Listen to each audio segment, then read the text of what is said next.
गोरखपुर में हम इस समय यहाँ शहर में एक जगह है हाता, वहाँ बैठे हुए हैं। ये चिल्लूपार विधानसभा से विधायक विनय शंकर तिवारी का घर है। विनय शंकर तिवारी जी लंबे समय से बहुजन समाज पार्टी में थे। अभी हाल फिलहाल उन्होंने समाजवादी पार्टी ज्वाइन की है। उनसे हम बातचीत करेंगे। सबसे पहला सवाल विनय जी आपसे यही हम करेंगे कि बसपा आपने छोड़ी, लेकिन छोड़ने के बाद समाजवादी पार्टी में ही क्यों? देखिए, अगर इसके लिए हमको थोड़ा पीछे जाना पड़ेगा हम लोगों को। 2017 में जब जाते हैं, बहुजन समाज पार्टी 19 सीट जीतती है, सपा लगभग 56-57 सीटें जीतती है, 47 सीटें जीतती है, फिर 50 सीटें हो जाती हैं। भारतीय जनता पार्टी गठबंधन 324-25 सीटें जीतता है। 5 सालों में लगभग 5 साल की अवधि हो गई। भारतीय जनता पार्टी सरकार ने अगर आप देखें तो 5 साल में पूरी भारतीय जनता पार्टी की सरकार ने केवल जनता की उपेक्षा की और वादों की एक झड़ी लगा दी कि भाई हम ये कार्य करेंगे, वो काम करेंगे, लेकिन कोई भी कार्य धरातल पे पूरा नहीं हुआ। केवल अखबारों के एडवर्टीजमेंट में, अखबारों की सुर्खियों में रहा। धरातल पे कोई कार्य भारतीय जनता पार्टी ने नहीं किया और सबका एक तरह से उत्पीड़न किया। एक नई टर्मिनोलॉजी दे दी। अगर आप देखें तो एक खास टर्मिनोलॉजी इसमें हुई इनकाउंटर या बुलडोज़र की, भारतीय जनता पार्टी की सरकार में दिया। इनकाउंटर एक दुर्घटना है। इनकाउंटर किसी सरकार की पॉलिसी या नीति नहीं हो सकती है, लेकिन प्रदेश के मुखिया ने सीधे तौर पे कहा कि इनकाउंटर कर दो, बुलडोज़र चला दो, ठोक दो। तो न्यायपालिका का उल्लंघन हो गया, संविधान का उल्लंघन हो गया। तो सरकार का एक तरह से देखा जाए तो संविधान पे कहीं विश्वास नहीं रहा और सरकार सीधे रूप से अगर इसको हम ध्यान से देखें तो संविधान का उल्लंघन करने का काम की और न्यायपालिका की जो एक तरह से अस्तित्व को नकारने का काम किया। तो एक तो घटना ये है। दूसरी, किसानों की जो एक बड़े मुद्दे हैं, किसानों जो हम सब के लिए, हमारे प्रदेश के लिए, हमारे देश के लिए किसानों की भूमिका महत्व आवश्यक है, लेकिन किसानों को भी की उपेक्षा की गई। सरकार ने कहा कि हम 70 लाख लोगों को रोजगार देंगे, बल्कि 70 लाख लोगों को रोजगार देने के बजाय 1,70,000 जो शिक्षा मित्र और अनुदेशक थे उनके रोजगार को लेने का काम कर दिया सरकार ने। व्यापारियों का उत्पीड़न किया गया, छात्रों का उत्पीड़न किया गया, बाढ़ पीड़ितों का उत्पीड़न किया गया। कोई ऐसा रहा नहीं जिसको सरकार ने, जिसके साथ कोई सह्यतापूर्वक कार्य किया। तो भाजपा की जो तानाशाहपूर्ण रवैया थी उसके खिलाफ यदि कोई लड़ा इन 5 सालों में, तो समाजवादी पार्टी के राष्ट्रीय अध्यक्ष आदरणीय अखिलेश यादव जी इनके खिलाफ आवाज़ उठाते रहे, बात करते रहे। चाहे वो कोविड की बात हो, कोविड के मैनेजमेंट में को भी अगर आप लोगों ने देखा होगा तो कोविड में ये सरकार बुरी तरीके से फेल थी। उनके मंत्रियों ने, सरकार के मंत्रियों ने, जो सरकार का एक अहम हिस्सा होता और किसी मंत्री का बयान सरकार का बयान माना जाता है, ये लिख के दे दिया, पत्र लिख दिया और उस पत्र को लीक भी कर दिया कि साहब हम अधिकारी से बात कर रहे हैं, अधिकारी हमारा फ़ोन नहीं उठा रहा है, हम चाहते हैं कि भाई लोगों की मदद हो, हम मदद नहीं कर पा रहे हैं। तो एक मंत्री ने स्वीकार कर लिया कि हम जनता की मदद करने में अक्षम हैं। यदि मंत्री ने सरकार किया, मंत्री की स्वीकृति को, मैंने स्वीकार करने की चीज़ को एक तरह से मंत्रिमंडल का स्वीकार माना जाता है और इसका मतलब सरकार ने स्वीकार कर लिया कि सरकार अक्षम है। तो अक्षम सरकार के खिलाफ लड़ने के लिए यदि कोई था तो समाजवादी पार्टी के मुखिया आदरणीय अखिलेश यादव जी थे। इस कारण हमने समाजवादी पार्टी को पसंद किया और ज्वाइन किया। लेकिन एक बात बताइए मुझे, जो आप कोविड वाली चर्चा कर रहे हैं, कोविड का जिक्र कर रहे हैं, उस दौरान ये आरोप अखिलेश यादव पे भी लगे कि वो भी कहीं नहीं दिखाई पड़े, और उस समय अगर दिखाई पड़ रही थी या बहुत तमाम जगहों पर दिख रहे थे, कांग्रेस पार्टी दिखाई पड़ रही थी, तो आपको नहीं लग रहा है कि उस पार्टी में कोई पोटेंशियल था या आपको वहाँ जाना चाहिए था उसकी विचारधारा में? समाजवादी पार्टी ही आपको लगी? नहीं, देखिए, समाजवादी पार्टी जो आप कह रहे हैं, कांग्रेस पार्टी ने समाचार बनाया उस पर, जैसे कि विधानसभा के अंदर प्रदेश के मुखिया ने इस बात का उत्तर दिया कि कांग्रेस, हमने उनको क्यों रिजेक्ट किया, उनके ऑफ़र को कि जब हमने चेक कराया कि जो बसें हैं वो बस ना होकर स्कूटर हैं, उन्होंने ढेर सारे नंबर भी दिए कि ये नंबर बसों के नंबर नहीं है, ये स्कूटर के नाम से रजिस्टर्ड हैं, ये ट्रैक्टर के नाम से रजिस्टर्ड है, आदि आदि उन्होंने आरोप लगाए, सदन के अंदर आरोप लगाया है। इसलिए ये लगा मुझे बात कि ये इनकी आरोप में हो सकता, चूंकि प्रदेश के मुखिया हैं, इनकी आरोप में सत्यता हो। तो कांग्रेस केवल प्रचार ले रही थी, कार्य करने का काम समाजवादी पार्टी के लोग कर रहे थे, आदरणीय अखिलेश यादव जी कर रहे थे कि भाई हम काम करें, लोगों के जो समाजवादी पार्टी जो सबसे मिल रहे थे, चूँकि सरकार ने प्रतिबंध लगा रखा था।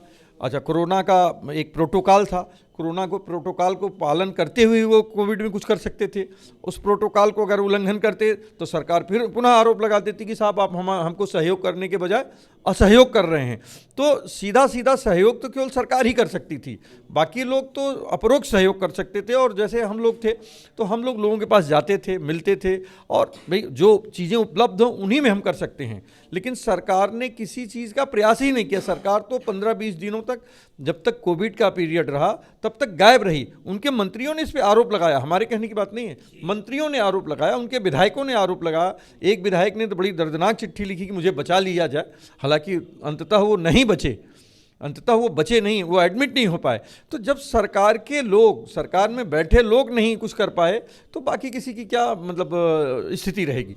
अभी जो आपने कानून व्यवस्था वाली बात की कि बुलडोज़र चला रहे हैं और घर तोड़ दिए हैं, ये चीज़ ऐसी है जिसको सरकार अपनी आलोचना कर रहे हैं, तो आपको क्या दिक्कत है कि जो लोग अपराधी हैं और या जिन्होंने भ्रष्टाचार किया है, अपराध किया है, अगर उनके खिलाफ इस तरह की कार्रवाई हो रही है? नहीं तो कैसे आप अपराधी मानते हैं? अपराधी क्या हमारे कहने से या आपके कहने से या किसी के कहने से कोई हो जाएगा? अपराधी सिद्ध करने के लिए हमारे संविधान ने न्यायालय की व्यवस्था की है। तो कितने लोग न्यायालय ने किनको दोष सिद्ध किया? यदि न्यायालय ने दोष सिद्ध नहीं किया तो क्या ये अधिकार हमको है, या विधायिका हो या कार्यपालिका हो, क्या विधायिका या कार्यपालिका को ये अधिकार है कि हम किसी को दोष सिद्ध प्रमाणित कर सकते हैं? तो सरकार ने तो न्यायपालिका से पूछा तक नहीं, न्यायपालिका में कोई ट्रायल नहीं हुआ, न्यायपालिका से कोई बहस नहीं हुई। तो बिना किसी, हमारा संविधान कहता है कि हम किसी को दोषी तभी मान सकते हैं जब उस पर ट्रायल कर लें, उस पर बातचीत कर लें, उसके पक्ष को रख लें। आप लोग भी, पत्रकार साथीगण भी, जब एक पक्ष रखते हैं तो दूसरे पक्ष का भी जानकारी लेते हैं। लेकिन सरकार ने तो दूसरे पक्ष की सुनवाई करने का नाम ही नहीं लिया और एक तरफा निर्णय दे दिया। तो अगर निर्णय दे दिया तो क्या न्यायपालिका को समाप्त कर दिया जाए या न्याय व्यवस्था को समाप्त कर दिया जाए? अगर ये ऐसी व्यवस्था आप भी मानते हो कि ये उचित है तो भाई इस पर विचार हो जाए। तो क्या लगता क्या है कि क्यों फिर सरकार ने ऐसा क्यों किया? कोई तो वजह होगी। सरकार की तानाशाहीपूर्ण और उपेक्षापूर्ण रवैया है, क्योंकि सरकार लोकतंत्र में बिना बहस के, बिना बातचीत के, बिना साक्ष्य के नहीं चलाई जा सकती है। और ये सरकार ने केवल एक तानाशाह की तरह से, एक राजा की तरह से, जैसे राजतंत्र चलता है उस तरह से सरकार को चलाने का प्रयास किया है। लोकतंत्र में जिसकी आस्था होगी, निश्चित रूप से जो न्यायालय का निर्णय होगा वो अंतिम निर्णय होगा। अच्छा, एक चीज़ मुझे बताइए, आप अभी विकास कार्यों को लेके कह रहे थे कि दिखावे हैं और सारी चीज़ें हैं। गोरखपुर में बहुत सारे लोग कह रहे थे कि बहुत कुछ यहाँ पे बदल गया, और मान लीजिए कि अगर दिखावे वाली चीज़ें हैं, आप विकास से संतुष्ट नहीं हैं, तो मुख्यमंत्री जी आपके बिल्कुल पड़ोस के ही हैं और लगभग हर शनिवार इतवार वीकेंड पे आते रहते भी हैं। कभी आपने उनसे शिकायत की कि गोरखपुर या प्रदेश को और बढ़िया किया जाए? देखिए, कभी मुलाकात हुई आपकी? देखिए, वीकेंड पे छुट्टी मनाई जाती है, वीकेंड पे काम नहीं किया जाता है। आपने कहा शब्द प्रयोग किया, वीकेंड पे आते हैं, तो वीकेंड तो छुट्टियों के लिए होता है, तो वो अपनी छुट्टी मनाने आते हैं और चले जाते हैं। तो वो काम के लिए नहीं है, वीकेंड तो छुट्टी मनाने के लिए है। और जहाँ तक आपको विकास का रूप है तो देखना है, गोरखपुर से दक्षिण जाइए, जो कि 3 तरफ से नदियों से घिरा हुआ है, चिल्लू पार, जिसमें जहाँ से हम विधायक हैं। 2 गांव बाढ़ में कट गए, बंधे के बिना कट गए। बंधा नाबार्ड ने लगभग स्वीकृत कर दिया था, उसको कैंसिल कर दिया गया। 5 साल से एक सड़क बन रही है, अगर आप चले जाएंगे, अगर किसी को सज़ा देनी हो तो आप यहाँ से लेके बड़हलगंज तक चले जाइए तो आपकी सज़ा पूरी हो जाएगी। मेरे ख्याल से आप किसी न किसी अस्पताल में ज़रूर भर्ती हो जाएंगे, रोड की जो हालत है। तो वहाँ पे बेरोज़गारी है, कोविड की स्थिति ये थी कि भाई हम वहाँ से आ नहीं सकते थे, इतनी समस्या थी। तो विकास अगर किसी एक जब तक चतुर्मुखी विकास ना हो तब तक विकास को विकास का दर्जा हम नहीं दे सकते हैं, चाहे वो किसानों का विकास हो, बेरोजगार। मैं आपसे वही पूछ रहा हूँ कि आपने मुख्यमंत्री से कभी इसकी शिकायत की? आप भी एक जनप्रतिनिधि हैं, वो प्रदेश के मुखिया। हमने विधानसभा के, हम देखिए कोई भी चीज़ कहते हैं इसके लिए किसी भी चीज़ को कहने की जगह विधानसभा का प्लेटफार्म है। जनता हमको विधायक के रूप में चुनती है, हम विधायक में, तो आप देखिए कि मेरे ख्याल से अभी तक के इतिहास में ये विधानसभा इतनी कम चली है, 35 मिनट तक विधानसभाएं चली हैं, जबकि भाजपा या मुखिया कहते हैं कि हम सबसे ज़्यादा विधानसभा चलाने का रिकॉर्ड बनाए हैं। और विधानसभा के अंदर जब भी बहिर्गमन होता है, वॉकआउट होता है, तो विधानसभा बंद कर दी जाती है। इस सरकार ने 15 दिन तक बिना विपक्ष के भी विधानसभा चलाने का कीर्तिमान स्थापित किया है। तो जब विधायक जो भी कहेगा किसी प्लेटफार्म पे हम कह सकते हैं, व्यक्तिगत चीज़ व्यक्तिगत होती है, तो हम लोग तो जब भी कहेंगे प्लेटफार्म के अंदर कहेंगे, और प्लेटफार्म पे हमने कहने का काम किया है। चाहे वो बाढ़ का मुद्दा हो, चाहे वो बंधे का मुद्दा हो, चाहे यहाँ कोविड का मुद्दा हो या डेंगू का मुद्दा हो, जो भी प्रमुख मुद्दे थे उसको हमने विधानसभा के अंदर कहा। ये विधानसभा में इसके साक्ष्य उपलब्ध हैं। अच्छा, एक बार फिर से पहले वाले सवाल पे आता हूँ कि आपने जब पार्टी छोड़ी अपनी और नई पार्टी में आए, तो आपसे मुख्यमंत्री जी ने कोशिश नहीं की या भारतीय जनता पार्टी ने कोशिश नहीं की कि आप उन्हीं की पार्टी में आ जाएं? देखिए, ये कोशिश करना ना करना ये एक अलग सी बात है। और देखिए, व्यक्ति या लोग, हम तो वहीं जाएंगे कि जहां हमें जनता का हित दिखेगा। अगर कोई कोशिश भी करे और जहां जनता का मुझे हित नहीं दिखेगा, जनता का विकास नहीं दिखेगा, तो 5 साल तो ये सरकार ने, चाहे कोविड का मैनेजमेंट हो, बेरोजगारी का मुद्दा हो, और भी किसी तरह से कानून व्यवस्था का मुद्दा हो, आप देखिए प्रशासन इतना निरंकुश हो गया है कि एक कानपुर के व्यापारी को यहाँ मार दिया गया, प्रशासन के द्वारा मार दिया गया, लेकिन उस पर कहीं कोई नोटिस नहीं हो रही है। तो प्रशासन तो इतना निरंकुश है, तो ऐसे जगह पे जाने पे जहाँ प्रशासन में किसी कार्रवाई, वो आखिर स्थिति, उनकी स्थिति क्यों आई? अगर स्थिति होती उनकी स्थिति, इसी तरह लखनऊ में विवेक तिवारी को मार दिया गया, अगर कार्रवाई होती, ठीक कार्रवाई होती, क्या मुआवजा दे देना ही कार्रवाई का हिस्सा है? अगर कोई मार दे उसके बाद हम सरकार के द्वारा किसी को मुआवजा दे दिया जाए, क्या इससे आप संतुष्ट रहते हैं? तो क्या प्रशासन का ये कार्य है कि हम किसी को मारेंगे और मुआवजा दे देंगे? तो सरकार तो मारने और मुआवजा करने देने का काम कर रही है, जो ये प्रदेश सरकार के लोग हैं। तो ये अपने आप में कितनी बढ़िया नीति है, इसको आप फैसला कर लीजिए। अगर यदि आप इसको सहमत हैं कि सरकार आपको ऐसी चाहिए जो हत्या करे और मुआवजा दे, तो ये तो सरकार ने नीति बना दी, किसी की हत्या हो जाए मुआवजा दो। वहाँ पे गोली मार दी गई, विवेक तिवारी को मार दी गई, यहाँ मनीष गुप्ता को मार दिया गया, इस तरह से ढेरों सारे लोगों को मार दिया गया, कहीं टायर पंचर कर दिए गए, कहीं खुशी दुबे को जेल में डाल दिया गया। तो ये तो सरकार की अनीति है और अत्याचार है, जनता के ऊपर है ये। तो इस पर तो हमें और आपको सतर्क होना पड़ेगा, और प्रदेश की जनता जागरूक हो चुकी है। आप सरकार के इस दावे पे आप भरोसा नहीं कर रहे हैं कि अपराधी प्रदेश छोड़ करके चले गए हैं? अगर अपराधी प्रदेश छोड़कर चले गए हैं तो ये जितने अपराध हो रहे हैं, या गाड़ियां पलट रही हैं, या चीज़ें हो रही हैं, आ कहाँ से रहे हैं? मुख्यमंत्री जी तो कहते हैं कि माफिया भाग गया, तो फिर अपराध हो क्यों रहे हैं? जो अपराध के आंकड़े आ रहे हैं, तो ये आंकड़े या तो आंकड़े गलत हैं जो भारत सरकार के हैं, या मुख्यमंत्री जो कह रहे हैं वो गलत है। तो इसमें फैसला कर लिया जाए, भारत सरकार गलत कर रही है कि प्रदेश सरकार गलत कह रही है। मैंने आंकड़े तो भारत सरकार के हैं, हमारे तो आंकड़े हैं नहीं। तो इस बात का निर्णय होना कि कौन गलत है कौन सही है, तो इस बात का निर्णय आप पत्रकार साथी करें, समाज करे कि भाई प्रदेश में जो माननीय मुखिया कह रहे हैं वो सही है या जो भारत सरकार कह रही है वो सही है। एक आखिरी सवाल के बाद, आपकी पार्टी, आपने नई पार्टी ज्वाइन की है, तो आपको क्या लग रहा है कि इस सरकार से अलग क्या आप चाहेंगे कि कौन से मुद्दे होंगे जो इस सरकार के आपको पसंद नहीं है, लेकिन आपकी पार्टी या आपकी पार्टी की सरकार बने तो वो उन चीज़ों को करे?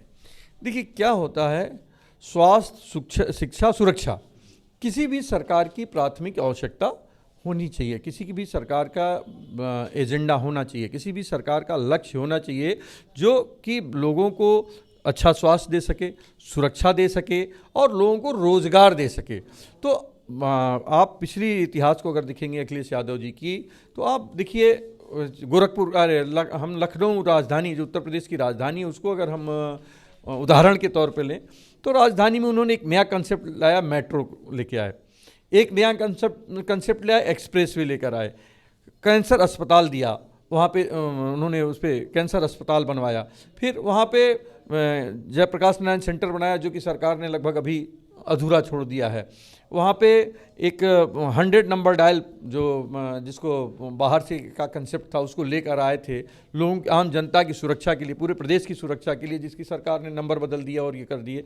तो आम जनता की सुरक्षा के लिए इस तरह से उनके पास एक विकास की रणनीति थी, विकास के बारे में सोच थी। वर्तमान सरकार तो केवल हमें भटकाने के लिए काम कर रही है, विकास के लिए कोई काम नहीं कर रही है। लेकिन इतने एम्स बनाए हैं, सारे ज़िलों में एम्स बनाने की तैयारी कर रहे हैं, तो ये नहीं लग रहा है कि चिकित्सा के क्षेत्र में एक बढ़िया कदम?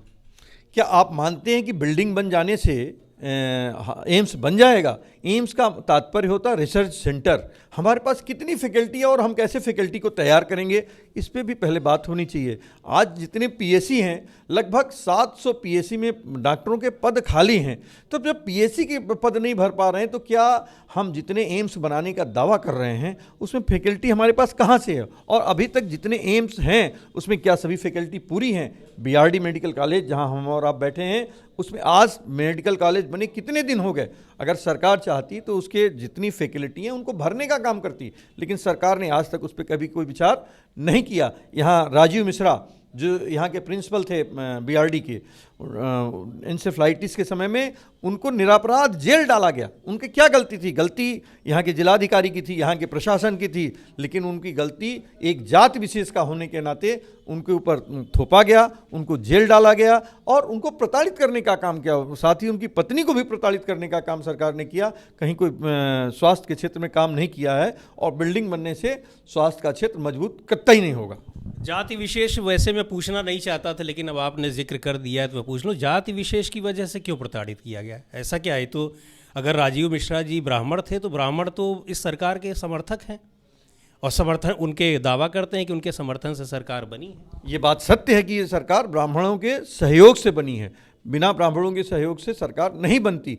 लेकिन उसके बाद भी सरकार ने क्यों ऐसा कदम उठाया कि लोगों को, जो ब्राह्मणों का उत्पीड़न किया है सरकार ने, 5 साल ब्राह्मणों का उत्पीड़न किया है सरकार ने। और ये बात हम नहीं, अभी हाल में भारतीय जनता पार्टी के वरिष्ठ नेताओं की एक बैठक हुई है जिसमें से ये बात छन कर आई है।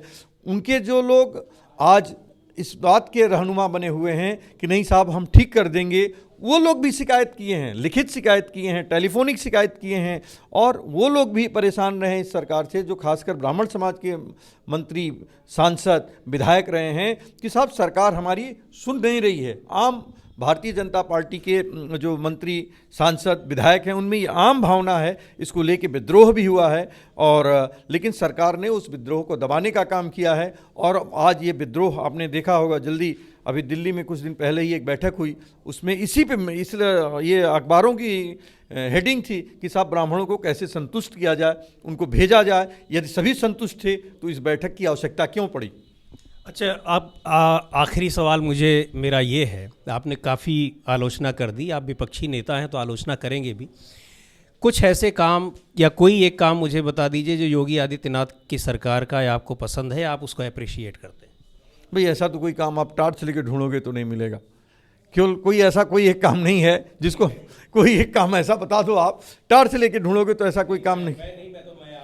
मेरे हिसाब से हमने कहा हम लोग टार्च लेके ढूंढे भी तो ऐसा काम नहीं मिलेगा।